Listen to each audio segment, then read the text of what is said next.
ఏపీలో సంచలనం కలిగించిన నకిలీ మద్యం తయారీ కేసులో లెక్కలు బయటపడుతున్నాయి. ఎవరెవరికి ఎంతెంత ఏ రూపంలో ముట్టిందో వెలుగు చూస్తోంది. ఈ కేసులో ప్రధాన నిందితులు అద్దేపల్లి జనార్దన్ రావు, ఆయన సోదరుడు జగన్మోహన్ రావు కస్టడీలో వెల్లడించిన వివరాలకు సంబంధించిన ఆధారాలను సిట్ ఎక్సైజ్ అధికారులు సేకరించినట్లు తెలిసింది. ములకల చెరువు ఇబ్రహీంపట్నంలో నకిలీ మద్యం తయారు చేయడానికి ఉపయోగించిన ఫార్ములాకు చిత్తూరు జిల్లాకు చెందిన బాలాజీ, అతడి కుమారుడు సుదర్శన్ కు 2.5 కోట్లకు పైగా డబ్బులు అందినట్లు తేలింది. నకిలీ మద్యం కేసులో నిందితుడిగా ఉన్న కట్టా రాజు రాసుకున్న డైరీ ద్వారా ఈ లెక్కలు బయటకు వచ్చినట్లు సమాచారం.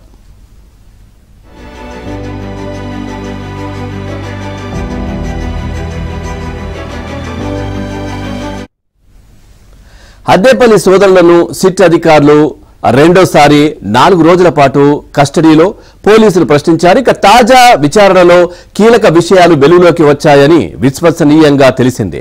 జనార్దన్ రావు ఆఫ్రికాకు వెళ్లడానికి ముందు మాజీ మంత్రి జోగి రమేష్ ఇంటికి వెళ్లినట్లు మరోసారి స్పష్టం చేశారు. సిట్ ఎక్సైజ్ అధికారులకు ఈ విధంగానే సమాచారం అందింది. దీన్ని నిర్ధారించుకుని అధికారులు జోగి ఇంటి సీసీ కెమెరాల ఫుటేజీలను పరిశీలించడానికి హార్డ్ డిస్క్ ను స్వాధీనం చేసుకున్నారు. దీనికి పాస్వర్డ్ ఉండడం వల్ల తెరుచుకోలేదని తెలిసింది.